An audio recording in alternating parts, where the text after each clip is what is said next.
Hello, you lovely listeners. I'm Amy. Welcome to the Really Good Conversations podcast, where we will delve into the minds of the business people we have met in the process of launching our first card game. We will be uncovering their secrets to success, their biggest mistakes, and sharing the key lessons they have picked up en route. So, if you're looking for an engaging chinwag mixed with business insights and a good pinch of fun, you're in the right place.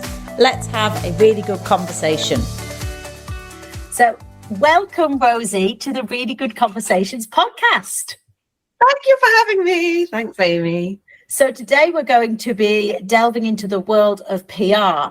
And, I think it's a love-hate topic for some people, perhaps particularly for product business owners who know PR is an important part of the marketing mix, but really have no idea where to start, or it feels a bit out of reach perhaps for them. And this is why it was really great that you have come on the podcast today to sort of help demystify that and tell us all about the world of PR from your perspective and all about your company, which is called PR Dispatch. So firstly, actually, a big celebration and congratulations that today is your 6th birthday. Woo! But can you explain for our listeners what PR Dispatch is all about? Yeah, so PR Dispatch gives product-based businesses, e-com businesses, everything they need. We say to do their PR in-house, which means to do their own PR, whether it be a solo founder or a small team, or even like a slightly bigger SME.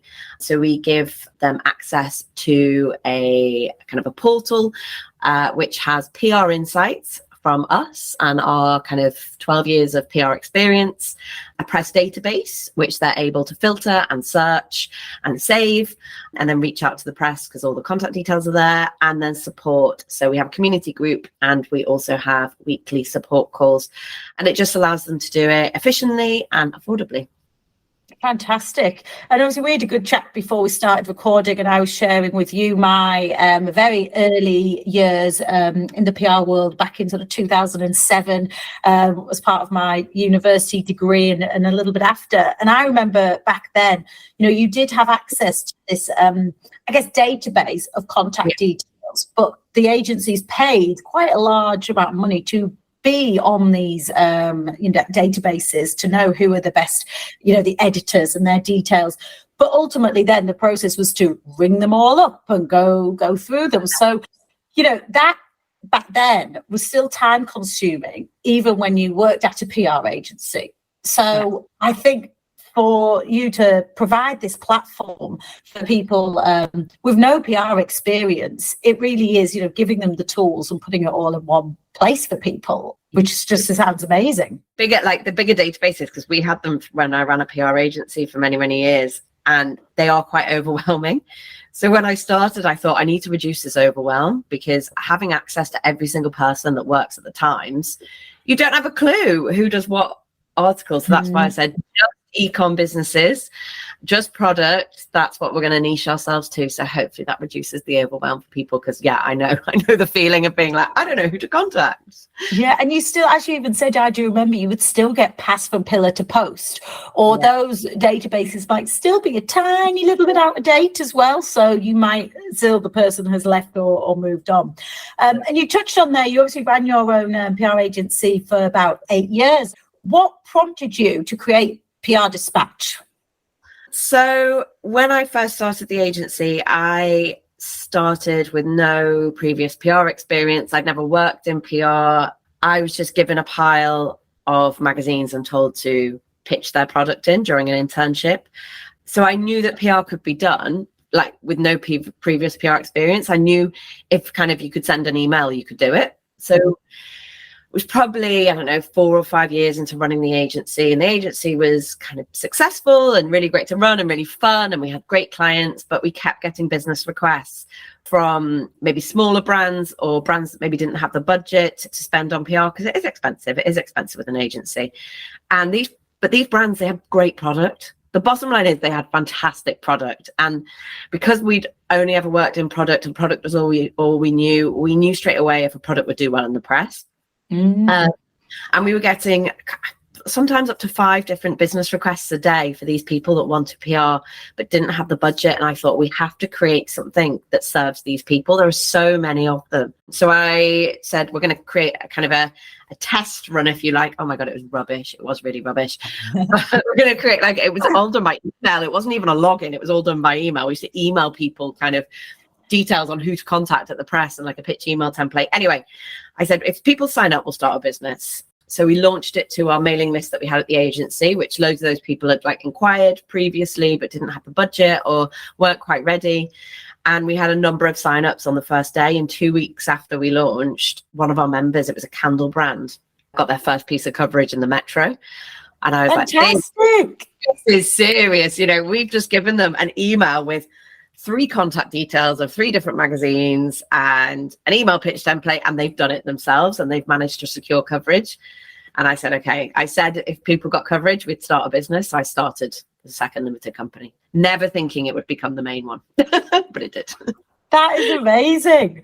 And yeah, just to see that organic growth and to have that, we'll spot that gap in the market really. And I think, breaking the mold from perhaps the traditional agency and, I think anyone listening, and we had a laugh about this just before, of some of the realities of the PR world. There is sometimes some, I think, a bit of stigma as well that goes with it as well. So you've helped move all that to one side and let people just focus on actually, getting the right people, getting coverage for their business. What was the final point that you decided to close the PR agency? COVID. COVID came a knocking. I think for a few years I'd been not considering it, but thinking one day I maybe didn't want to be running an agency anymore. I have to say, when I started in PR, I'd never stepped foot in a PR agency or worked on the other side. So I had no idea how PR worked. I did it my way, which was friendly, approachable. We were always transparent. We were so transparent with our clients, honest, didn't take on things we couldn't do. And so I'd had a really nice experience with it. It was never a bitchy environment. It was never like that. But I kept hearing from people that that's how PR was done in other places. So it was interesting to see the contrast. So I have to say, loved it the whole way through. But 2020, had my first baby. We relocated from London to Devon, and PR Dispatch completely exploded. It went from being this tiny little side hustle to like scaling kind of bigger than I ever imagined. LFA, which was the agency, in contrast, lost all its business apart from 2 clients. So the decision was made for me. I kind of said, the world is telling me that this is the time. So in January 2022, we kind of gave the notice to the last client, and that was it. We shut the doors. Wow. And that's the thing I often say, everything happens for a reason and perhaps pushes you down this path. What advice, and you sounded like, as you said, the decision was sort of made for you a little bit, but it had been something you had considered maybe, happen in the future anyway. What advice would you give to someone who perhaps is thinking, okay, I think I want to come out of the business that I'm doing, or I want to close it, or I now want to do something else, or pivot it and now we focus on a different part of it? I think if you can test something, I think what made it much easier for me is that I had PR Dispatch. There's real feelings of feeling like a failure if, you close a business, and not even to like customers, but more like friends and family, and them saying, oh, well, I told you it wouldn't work. So the transition was really easy because PR Dispatch had already taken off. If I hadn't started PR Dispatch in 2017 and like gone with an inkling that this is something that might have been needed at some point, I wouldn't have had anything to fall back on. So I think test the waters, keep testing, keep pivoting, keep seeing what clients want. I never expected this to become kind of our full-time business that would hire kind of 5 or 6 people, but it has done and it's worked. So yeah, just keep pivoting, keep your mind open. And how has it been different for you, or going from a client-led business to now a membership style business? I have to say, I loved our clients at the agency, most of them. But I did 98% of them I absolutely loved. And we worked really, really well together, and we had great brands that we worked with. And actually a lot of them have now become PR Dispatch members. Brilliant. It's very, very nice, you know, to still be working alongside people that we worked with for many, many years at the agency. But it 100% takes that pressure off me. You know, meetings with clients, you know, that email when you get, you know, we need to have a call, that fear that you get. Because we have members now, you know, they pay 3% of what clients were paying us at the agency for PR Dispatch for that access. They are very grateful. You know, we're giving that opportunity to brands that maybe wouldn't be able to do it otherwise. We're giving them everything they need to do their own PR. And there's I think there's a pivot in mindset when you're paying someone a lot every month to produce results versus you're paying someone a very minimal fee to give you the skills to do something yourself. Like the mindset changes, and it happens for every business owner. I totally get it. So it's much, much nicer. And I think it's much nicer on the team as well. You know, we don't have to go to client meetings. We don't have to be in London anymore. We've all moved, well, most of us have moved out of London. I live in Devon. Cecilia now lives in Kent by the seaside. So we've really kind of changed our lifestyles, work a 4-day work week. We're not around on Fridays at all. None of us. It's nice. It's really, really nice. Oh, it sounds brilliant. Because it sounds like also it's giving you so much more, actually a whole change in lifestyle as well, by having this different style of business that isn't perhaps, you know, reliant on face-to-face. And I imagine, yeah, even the agency world of doing pitches and going through those competitive pitch stages to get the projects. And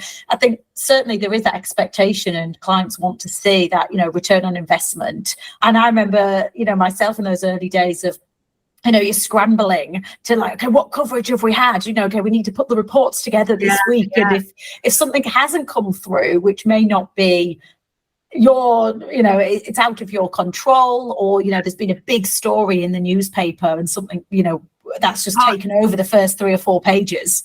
Yeah, you cannot control the press. You can't control results. You can't control if something's going to be cut or featured. And it is, as an agency, it was so frustrating that you'd work so hard. You'd maybe have 5 pieces of great coverage in the pipeline, and 3 of them would get cut on the day. And that is really, really hard, and not having that pressure anymore, especially as I'm a new mom of 2 kids and trying to juggle everything else. It's amazing. I can just feel the weight has lifted from you. And I can just relate, because as we chatted before, I have come from the agency world in different types of agencies, but yeah, it's a lot of the same stuff that goes on. So you mentioned you have moved to Devon, and obviously, yes, I'm very envious of your office pod by the water. Do you miss London? I don't miss London. I love when I go back. I absolutely love it when I go back. Oh my gosh, when I step off that train in Paddington and I'm child free for 2 days, it's really, really lovely. But after 2 days, I am excited to get back to Devon. And like the way of life, like yesterday, it was actually sunny yesterday for the first time in ages, and I nipped to the beach with my laptop and got some work done down there. And yeah, no regrets. And it's actually made us, I think, work better as a team, you know, us all being happy in our own space. I think one thing that I have kind of enforced recently is I've got everyone a co-working space near their house, just because that's the only thing, being so far away and not interacting with people day to day, and maybe for some of the team like being in their bedrooms. Yeah, so just I'm making sure they've all got some co-working, because I think that's really important for mental health. But apart from that, no regrets. Brilliant. And what about yourself? Do you get lonely in your pod, or do you have a co-working that you would go to as well? I am waiting for Kingsbridge, which is my local town, to open their co-working space. Nothing happens quickly, slower pace of life down here.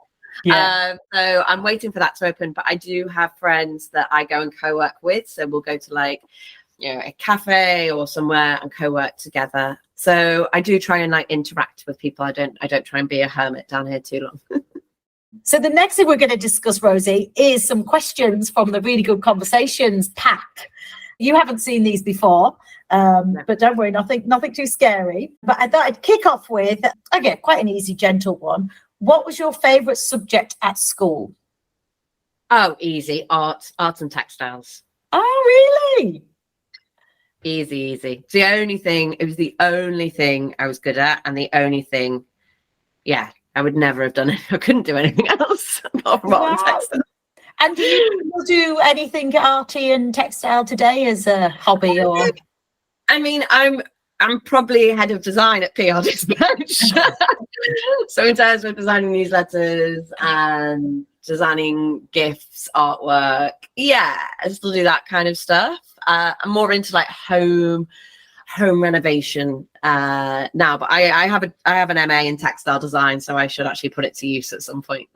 Brilliant. But then it's the realities of time, as we say. It's, you know, I know myself, I've been thinking, oh, I could get the sort of French chic paint and do up this chest of drawers. And I'm like, in reality, it's just not going to happen.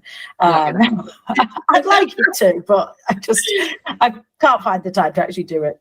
The second question that I'm going to ask, who is the most famous person you have met in real life?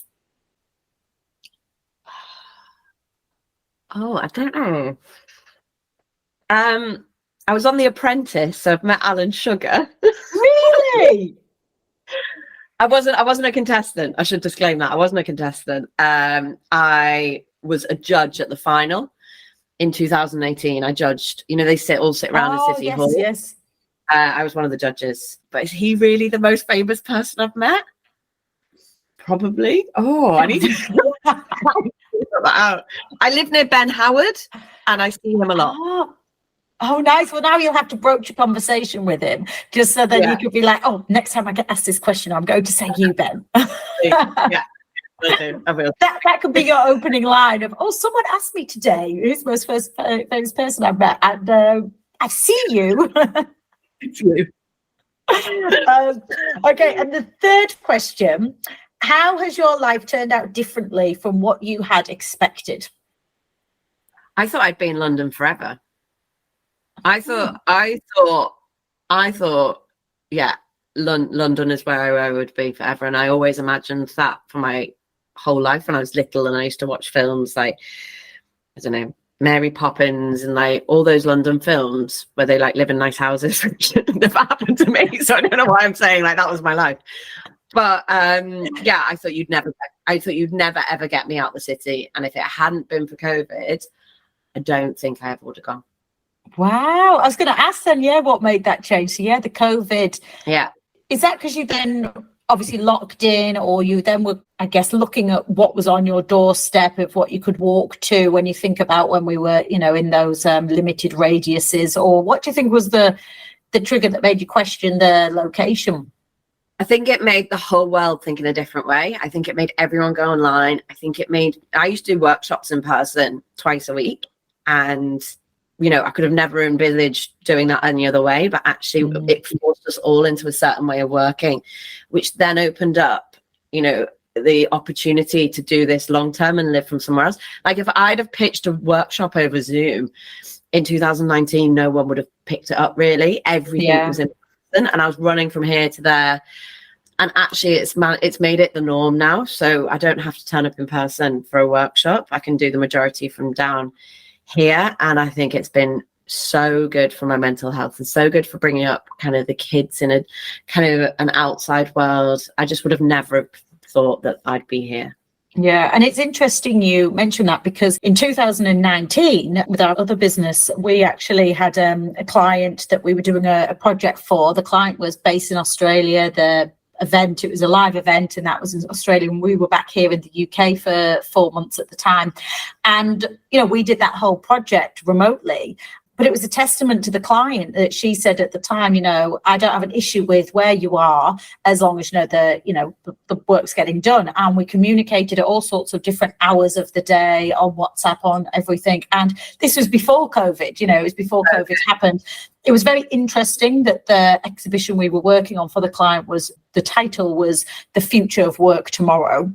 Oh, love it. She knew. We did laugh. We did laugh when 2020 rolled around, and we were like, well, that came a bit quicker than planned. Yeah. And then almost ironically, we were due to do that same event in 2020, but then obviously we couldn't because it got cancelled because of COVID. So very strange times, but it did make me think at the time that it's also down to the people that you're working with and having that forward thinking, being open to working differently. And I think everything that you've shared today and that I've seen, on your own website about, your previous agency, about PR Dispatch, is that you and the team, are that forward thinking type of organization. And I think that's just fantastic. And I think, what you're giving to so many smaller businesses is that accessibility for people to do things and do them in a different way. And, yes, there'll still be a place for people going to agencies and working with consultants and completely having it taken off their hands. But I think there's definitely an area this, suits a lot of people, which is fantastic. So the very last question I will ask you is, if you could ask any person, dead or alive, a question, who would it be and what would you ask them? Can I get up my answer? Oh, yes, you may. So I've written this down because I wanted to get it right. So I would ask Beyoncé a question. A, because I love her, but B, because there's something that I want to do right with my kids that I would love to know about hers. So her family plays a really important role in her life and career. So this is the question I would ask her. What would your advice be on bringing up kids to understand the value of money and the meaning of hard work when they live and are brought up in your success? Oh, that actually gave me tingles then. Because that is a real it's how do you keep those kids grounded? How do you make them understand hard work? And I see Blue Ivy dancing on stage, which is great. She's obviously working really, really hard. But I'm just really interested. How do you keep them so grounded? How do you make them see the value in money and hard work? Wow, yeah, that is, and you could see that probably for so many celebrity families, should we say, because and we all we've grown up knowing that person's journey or heard about it and heard about all the hard work training they had to do and the trying to get the record deals or whatever. But the children are born into the world where that's already happened, so they haven't seen any of that, which is interesting. Thank you so much for your time today, Rosie, and for sharing just some of the insights for PR Dispatch and some tips along the way. How can people find out more about you guys? Oh, they can follow us on Instagram at PR Dispatch. They can head to our website, it's prdispatch.com. And if they want to find out more about our PR membership, which gives them access to everything I talked about earlier, we have a tour every day, Monday to Thursday, so they can go and join that. Oh, fantastic. And I will give a shout out to your people do check out your Instagram, that I loved your 6th birthday post that you shared today. And in that you did share sort of 6 nuggets that you would pass on to future generations who are, starting a business or obviously in that business world. So I thought that was a perfect post and definitely one that people should check out. And I'll actually include a link to that as well. But thank you for your time. It's been fascinating and I'm sure we could talk for hours longer. Amazing. Thanks for having me, Amy. Thank you. Bye.